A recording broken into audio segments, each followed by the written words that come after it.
À ce moment donc, nous pourrons prier, nous pourrons enseigner sur le ministère de compassion et de guérison. Et tous les deux font seuls.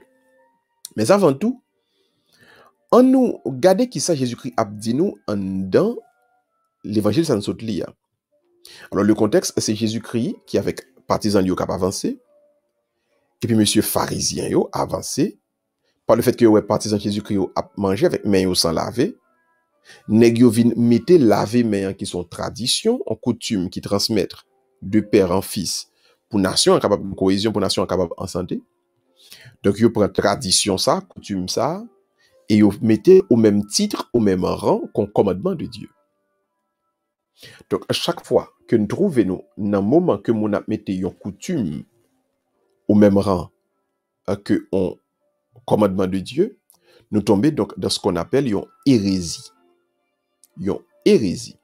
Une hérésie, c'est mettre au même plan un commandement de Dieu, un précepte divin, c'est et le mettre au même plan, au même pied d'égalité avec en coutume, en us, en habitude, en tradition.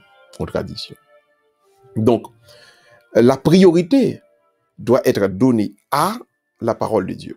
Donc ça, on connaît déjà, mais ce que le Seigneur nous enseigne ici, c'est regarder comment Jésus-Christ lui répond négio. Qu'ils âmes donc Jésus-Christ utilisait. Jésus-Christ utilisait deux âmes pour le confondre. Juifs, pharisiens, hérétiques, ça y est. Ce sont des hérétiques. Alors, je reprends. L'hérétique, c'est celui qui met un commandement divin, un commandement de Dieu, au même pied d'égalité que une coutume. Donc, en coutume, en tradition, par exemple, dans le monde, il faut que les bosser, le lever le matin, faut ou baigner, faut pour baigner. Quand il y a un temps corona, ça, pour nous besoin mettre, par exemple, wipes, passer un désinfectant dans le micro, si on moun a utilisé une personne à l'autre, et mettez hand sanitizer, et désinfecter nous avant nous faire quoi que ce soit, ou bien quelque chose ça nous fait que de faire. Ça, donc, c'est des coutumes, des us, que nous transmettre, donc des traditions que nous transmettre, mais les pas gagner même poids avec, par exemple, venir l'église, recevoir la communion avec un cœur, avec un monde qui, un cœur qui est en état de grâce. Par exemple, la confession, le demande des pardons des péchés qui c'est un commandement de Dieu, on va pas mettre sous même pied d'égalité avec rincer main, avec hand sanitizer. Donc, quand vous faites ça, quand vous mettez une coutume humaine, une tradition humaine sur le même pied d'égalité avec un commandement divin, vous faites donc une hérésie. Alors, il y a des gens qui on blasphème. Bien que le blasphème et l'hérésie, pas exactement même bagaille, mais ils sont semblables. Mais ici, surtout, on parle donc d'hérésie. Quand on met au même pied, sur le même plan, hein, en coutume des hommes et en commandement de Dieu. Maintenant, comment faire pour confondre l'hérétique? L'hérétique, donc, c'est la personne qui proclame l'hérésie. L'hérétique, donc, c'est la personne qui dit, hein, qui met sur le même pied d'égalité la coutume et le commandement divin. Donc, Jésus-Christ a utilisé deux armes. La première arme, c'est l'arme de la raison, le raisonnement, la raison, la logique. Deuxième arme, c'est la parole de Dieu. Donc, le Seigneur nous demande, moun sa kap vini, et puis kap vini parlo de laver main, qui est au même niveau que mandé bon Dieu pardon pour péché faire. Moun sa donc, c'est deux armes pour combattre. Faut combattre donc avec l'arme de la raison, avec l'arme de la logique. Bon Dieu pas voulait aucune petite à parler comme moun fou. Très souvent, le monde toujours a critiqué moun qui fait mission pour bon Dieu comme des moun fous parce que moun toujours en façon, il a parlé de parole bon Dieu, il a parlé de la Bible, il a parlé de versets de la Bible sans que il a pas utilisé les armes du raisonnement, les armes donc de la raison, les armes de la logique. Le chrétien ne doit jamais se mettre dans la peau de quelqu'un qui parle comme un moun fou, comme un écervelé, passez-moi l'expression. Donc le chrétien utilise les deux armes, sa capacité de jugement, sa capacité de raisonnement. Le Seigneur nous a donné un esprit. Mon Dieu, bon brain, bon mind. Donc apprendre à utiliser brain, apprendre à utiliser mind.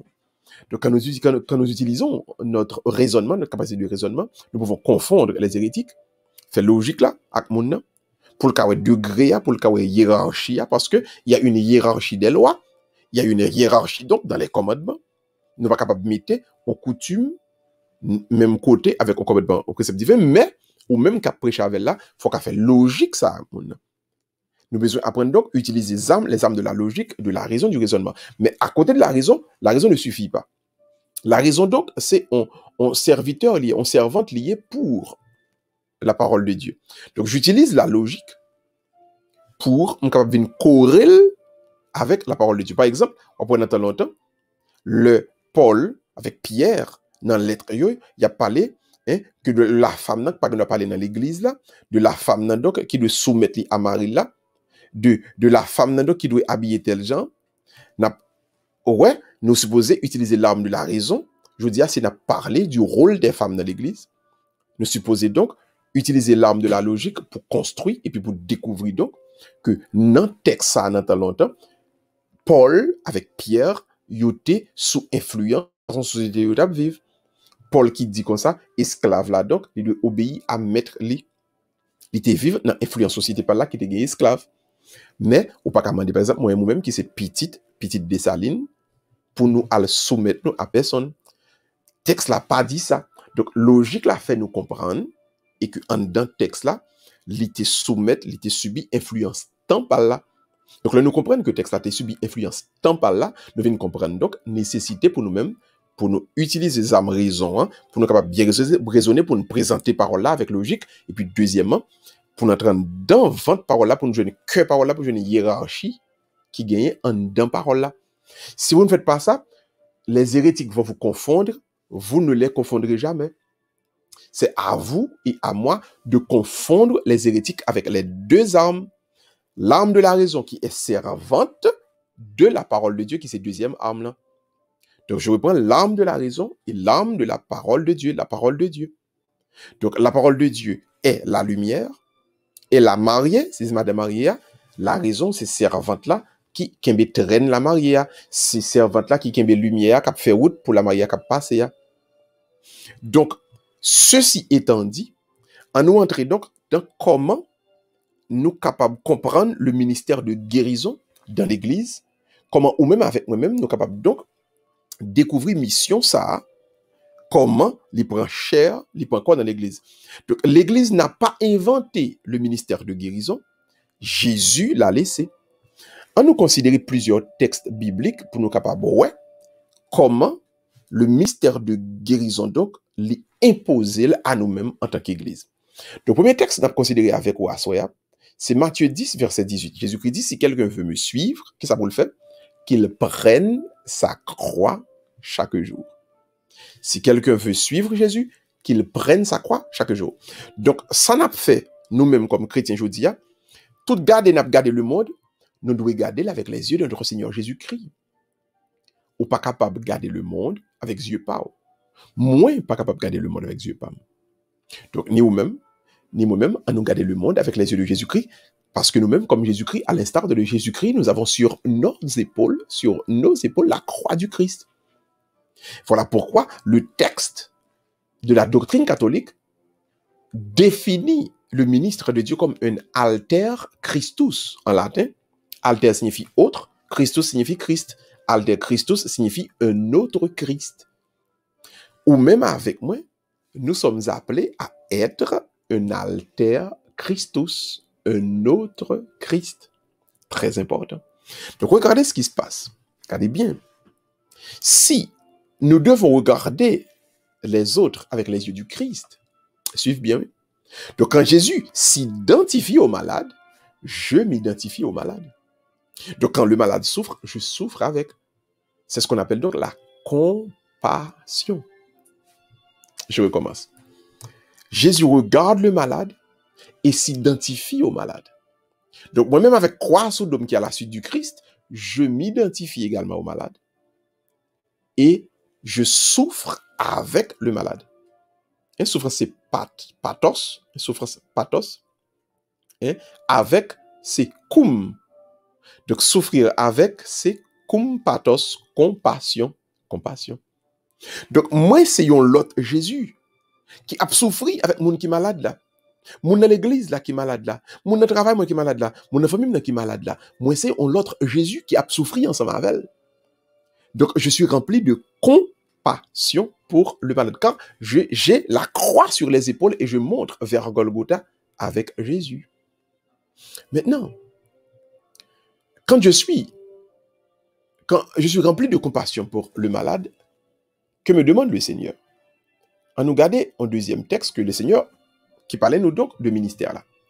Marc 6, versets 12 à 13. Donc, le premier texte là, marquez-le bien, Matthieu 10, 38. Prends quoi? Suivre Jésus. Donc, Jésus qui a compassion pour le malade là. Il faut qu'il ait compassion pour le malade là tout. Deuxième texte là, Marc 6, 12, 13, il dit, attendez, il faut monsieur à le prêcher. Donc, il y a le prêcher, on est capable de mentir. Ça, c'est la première partie de la mission. Deuxième partie, il a chassé un paquet de démons. Il chasse beaucoup de démons. Hein? Beaucoup de démons sont chassés. Et puis, troisièmement, ils font des onctions d'huile pour de nombreux malades et guérissaient les malades. Guérissaient les malades.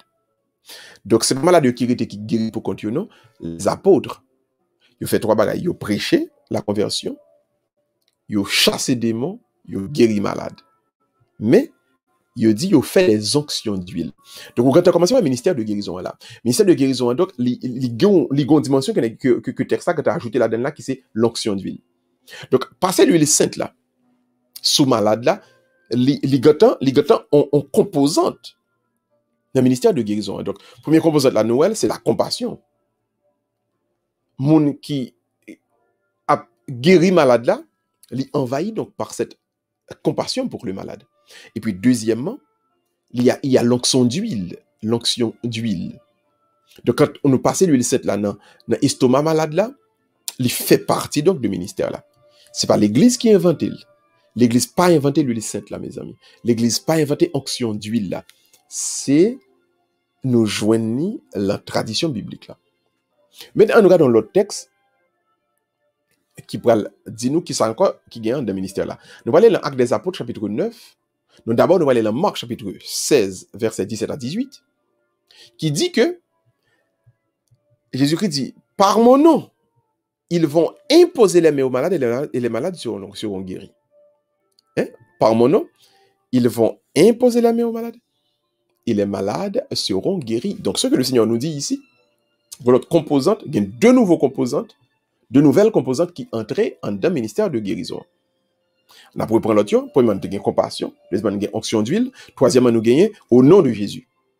Donc, le ministre fait, entre dans le ministère de compassion et de guérison, au nom de Jésus. Il opère au nom de Jésus, non en son nom propre. Donc, je ne guéris pas en mon nom propre, je guéris au nom de Jésus. Et très souvent, je crois que c'est un problème qui arrive dans assemblée nous dans l'église nous dans la communauté nous dans le groupe nous et c'est que souvent les gens prennent le ministère pour eux-mêmes et ils ne s'en rendent pas compte que c'est le Seigneur lui-même qui est l'auteur de la guérison. Donc nous guérissons, c'est vrai, mais nous guérissons au nom de Jésus.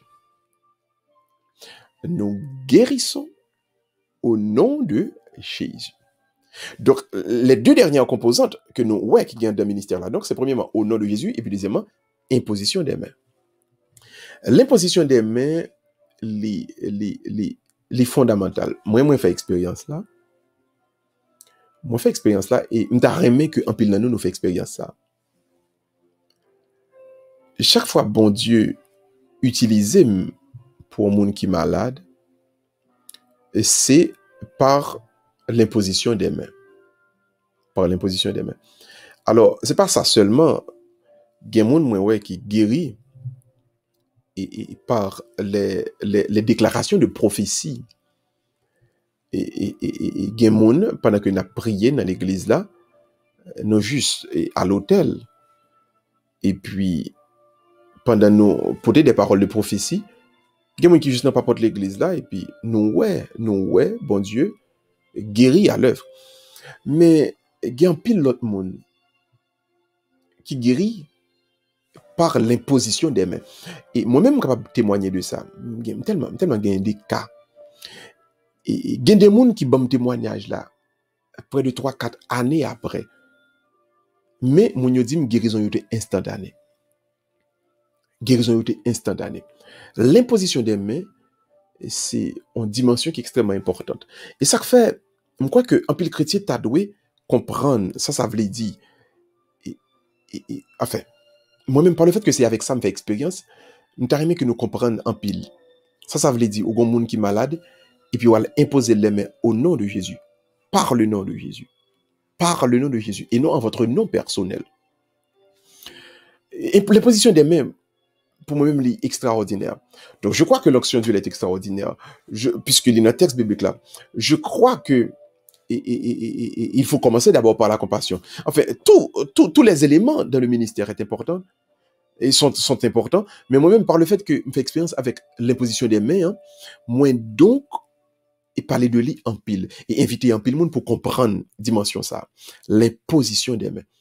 Et des fois, vous imposez les mains et vous demandez à Dieu de vous aider à voir dans votre esprit, de vous donner une image de comment la personne sera. Est-ce que mon a guéri, est-ce que le pape guérit ou non?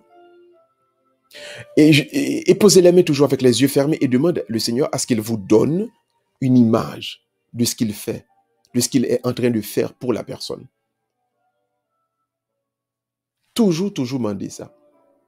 Et des fois, moi, je crois que vous avez senti dans tout ou même, des fois par des picotements, des fois par une chaleur, que l'Esprit de Dieu a passé avec puissance. Donc, l'imposition des mains, c'est un élément dans le ministère de guérison qui est fondamental. Donc, je reprends les 4 éléments. D'abord, la compassion. Deuxièmement, l'onction d'huile. Troisièmement, au nom de Jésus. Quatrièmement, l'imposition des mains. Donc, ces 4 éléments, nous voyons, fait.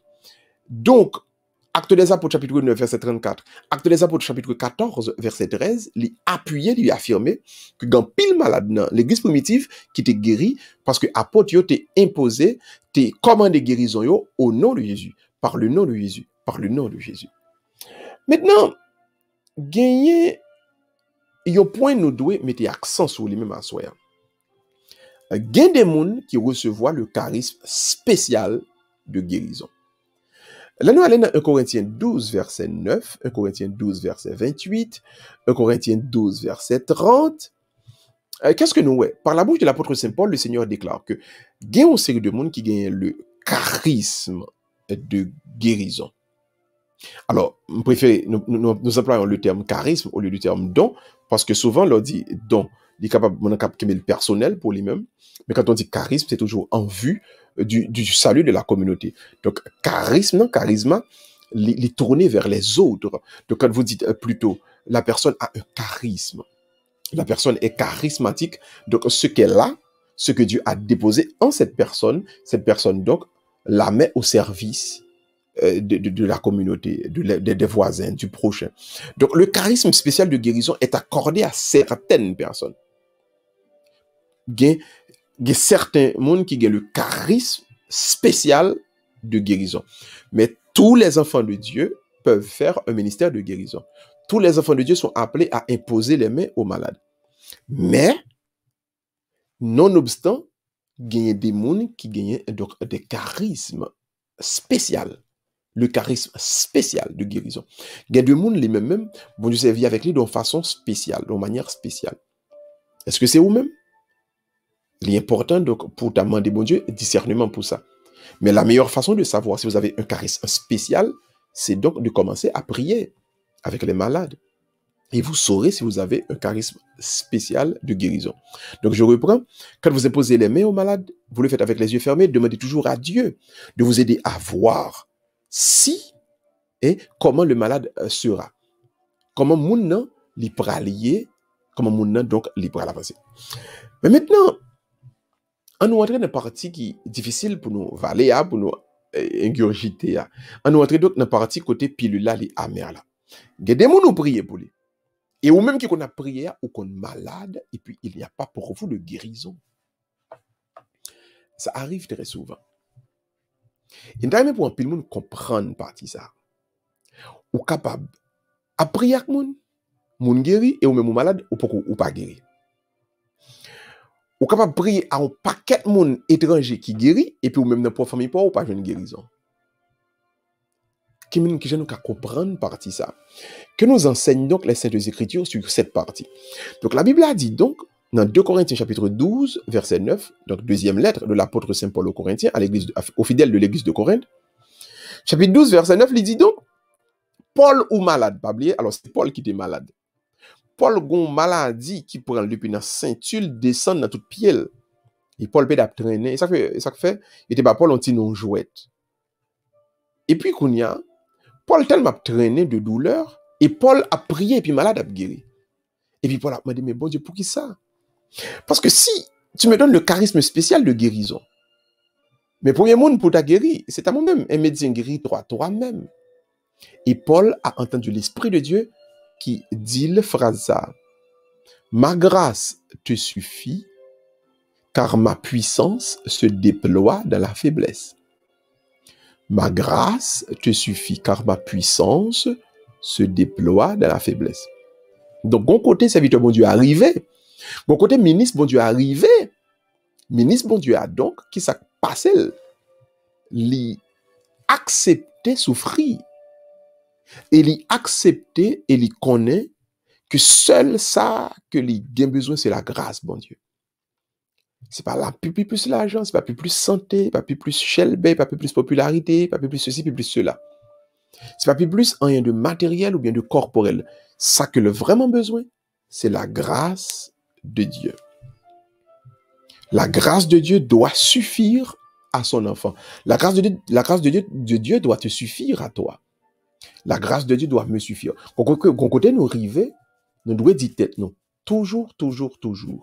Nous avons besoin de la grâce de Dieu et c'est sa grâce. Oui, c'est sa grâce dont nous avons besoin et c'est sa grâce qui est notre unique repas. C'est sa grâce qui va nous rassasier. C'est sa grâce qui va étancher notre soif. Quelle que soit soif spirituelle, quelle que soit ça nous est capable de gagner dans la vie, nous. Et pas plus l'argent, et pas plus ceci, plus cela. Et pas plus plaisir, c'est pas plus position, plus honneur. La grâce de Dieu doit nous suffire. La grâce de Dieu doit suffire. La grâce de Dieu est de suffime. Car nous avons cette grâce. Nous avons donc la certitude d'avancer, oui, d'avancer et de grandir dans la présence de Dieu. Mais maintenant, en plus, le monde capable de dire, et si je souffre, je n'ai espoir que je vais guérir, et puis si je regarde, moi, je ne vais pas jamais guérir. Malgré me souffrir, me prier, même t'as aimé guérir, mais moi me pas jamais qu'à guérir. Comment je faire? Est-ce que je dois accepter ça? Parce que quand même Seigneur, guéris-moi. Et moi me pas jamais qu'à guérir. Et moi marqué, c'est pas un bagage mal que me t'ai fait, que m'a souffert, que m'a payé pour lui-même. Alors comment expliquer, comment interpréter la souffrance de la vie du ministre de Dieu, la souffrance de la vie de l'enfant de Dieu qui souffre de manière injustifiée, qui souffre sans pour autant payer pour un mal que la personne a fait. Comment interpréter ça?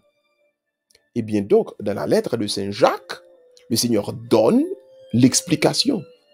Jacques chapitre 5, versets 14 et 15, il explique et puis il dit, au contraire, ça qui passait leur souffrir, qu'il y a bien tout le monde. Après tu t'es prié.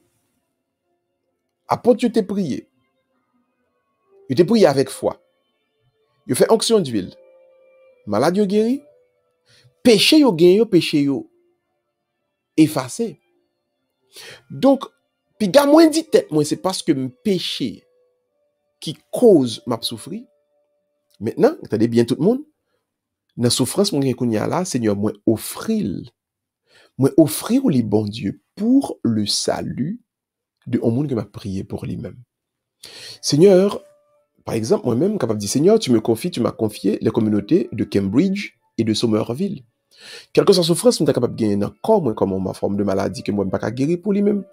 Quelle que soit souffrance, moi apporter et dans quel que soit vraiment fait l'envie, Seigneur, moi offrir aux souffrances un sacrifice pour la libération, pour la délivrance, pour la guérison, pour le salut des communautés de Somerville et de Cambridge. Ou même offrir, bon Dieu, souffrance pour délivrance famille, pour libération famille, pour guérison non famille. Donc, quand nous souffrons, c'est une opportunité qui nous est offerte de présenter ces guérisons en sacrifice pour Dieu. Là, non? Quand nous souffrons, c'est l'occasion que bon Dieu nous pour nous offrir souffrance en sacrifice pour la guérison de notre famille. Ou qu'on fera pas pour un travail au Kounia, offrir pour délivrance petite, pour délivrance famille. Ou qu'on fera pour un Kounia là, dans quelques amis, offrir un sacrifice. Ou qu'on fera pour un mari ou une madame, offrir un sacrifice pour délivrance famille. Ou qu'on fera pour un Kounia même dans le travail là, offrir un sacrifice pour guérison au monde qui comptait sous prière pas. Donc, mes souffrances, Seigneur, accueille-les en sacrifice. Et tout ce qui manquait aux souffrances de Jésus sur la croix, m'offrir aux souffrances pas en sacrifice pour ça. Pour l'église, moi, pour le pays, moi. Et un peu de nous qui souffrir, n'a pas invité autant pour le moment ça, offrir sacrifice, offrir souffrance là en sacrifice pour la délivrance d'Haïti. Que vos souffrances donc soient considérées et accueillies par notre Seigneur en vue de la délivrance de votre famille, au nom du Père et du Fils et du Saint-Esprit. Amen. Pas jamais oublier tout le monde. Le ministère de guérison n'a pas été inventé par l'Église. Nous joignons donc déjà dans la tradition biblique, dans l'Église primitive. Donc d'abord, il y a 4 composants là-dedans. Premièrement, la compassion, ou même qu'à prier avec un malade, songer malade ça, ou besoin d'identifier ou aller même ou souffrir avec lui, ou prendre tout bagage à cœur. Deuxièmement, l'onction d'huile.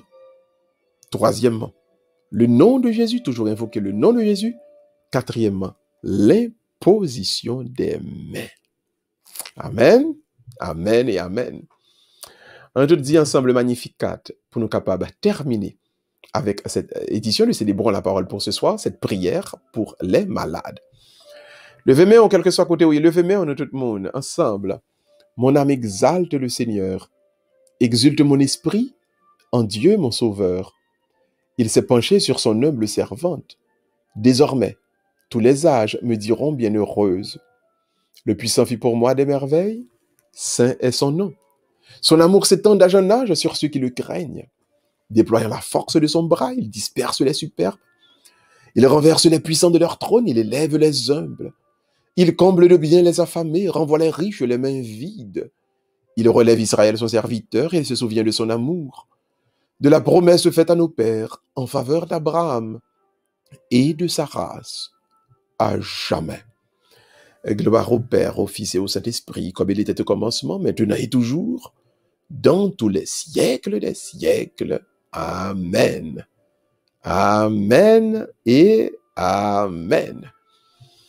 Que le Seigneur soit toujours avec vous, qu'il vous bénisse, mais surtout qu'il vous guérisse, qu'il fasse dans vos vies, dans vos familles, une intervention divine et que dès ce soir, vous obteniez et vous fassiez l'expérience de cette intervention divine qui vous donne une guérison totale au nom du Père et du Fils et du Saint-Esprit.